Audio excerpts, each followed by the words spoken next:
Hi, my name is Wanda Kay. What do you think about when you hear about amazing occurrences right after someone has prayed in a powerful way? What comes to your mind? Do you think it's some sort of religious kookery going on? Do you think that maybe some people have hoped so deeply that they are deluding themselves and imagining results that are not in fact there?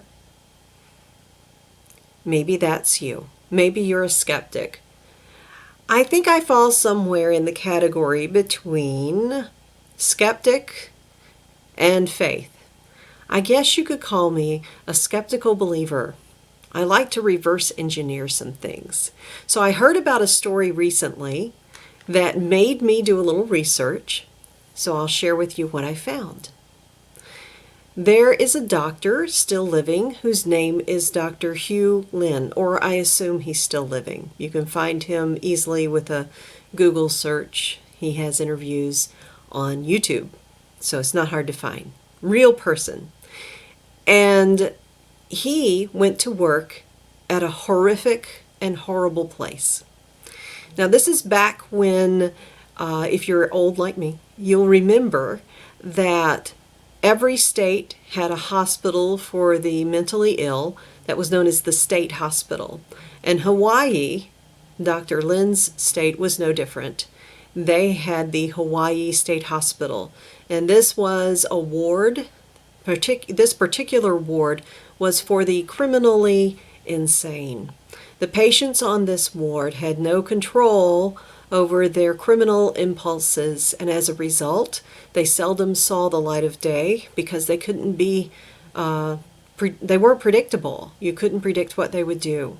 They would have to wear chains just to move down the hall from one room to the next. There was a big problem with turnover of staff because this was such a horrific place to work. People needed a day or so to recover to go back and do it again the next day. A lot of times they would just quit or they would call in sick. Okay, so every day you were a little bit short-staffed, and the staff you had, you were having to train how to work with these patients. It was such a toxic environment that the paint would not even adhere to the walls. You would paint the walls, and so one of their big expenditures was paint, because the paint would literally peel from the walls. People who worked there didn't dare walk down the hall as you or I would. Instead, they would place their backs against the wall and slide down the hallway for fear someone would come up behind them. This was the environment to which Dr. Lin was hired, and he came to work every day, greeted everyone with a pleasant smile, and went to his office, occasionally asking an assistant or staff member to bring him patient files. After some time of working there, it was noticed that changes began to occur. In fact, the administration realized that these changes coincided with the hiring of Dr. Lin, even though he never actually saw a patient. They couldn't figure out what was happening, so they, novel idea, decided to ask him what he was doing. And he said that as the files were brought to his office, he would place his hand on each file, and he would pray a simple prayer over and over until he felt it was the right time, and then he would move on to the next file. So they asked him what prayer he prayed, and he told them. And those who are familiar with Hawaiian culture knew exactly what he had prayed, but I will tell you the prayer he prayed. And the prayer he was praying over each of those files was, I love you. I'm sorry. Please forgive me. Thank you. 4 simple phrases over and over again until he felt released to go to the next. Now, this prayer is known as Ho'oponopono. And when I heard it, I went, this sounds so powerful to me because it completely agrees with the purposes and delights of my Creator God, of the God who made all that is and the God who is love.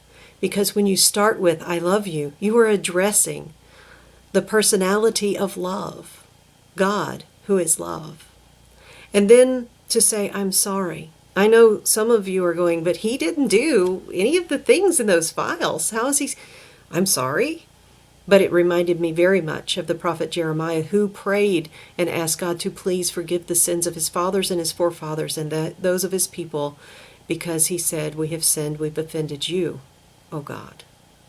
Now, Jeremiah himself had not done any of these things, but he was part of a community and part of a people who had produced those who had. And so just like the prophet Jeremiah, Dr. Lynn says, I'm sorry.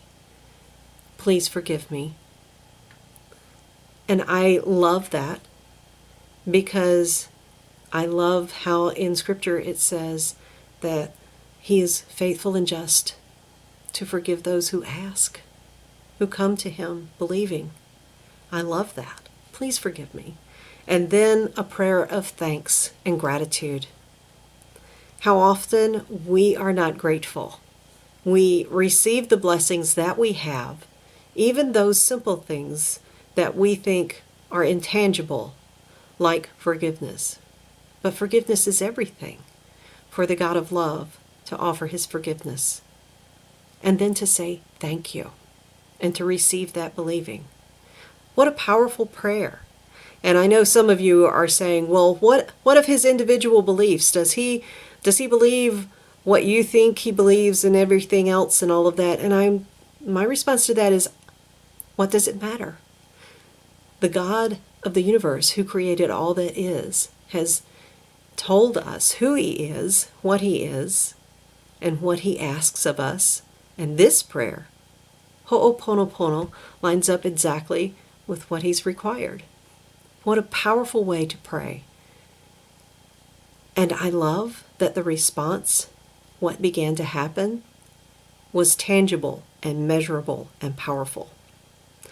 Now, as far as I know, Hawaii State Hospital no longer exists, but Dr. Hugh Lynn does exist, and he is a real person, and you can look him up. But this might be a good day to just stop and meditate a little bit and think about that prayer. I love you. I'm sorry. Please forgive me. Thank you. I hope this video has been a blessing to you. I hope you will like, comment, and share it with others. And I look forward to talking with you again soon. Have a blessed day.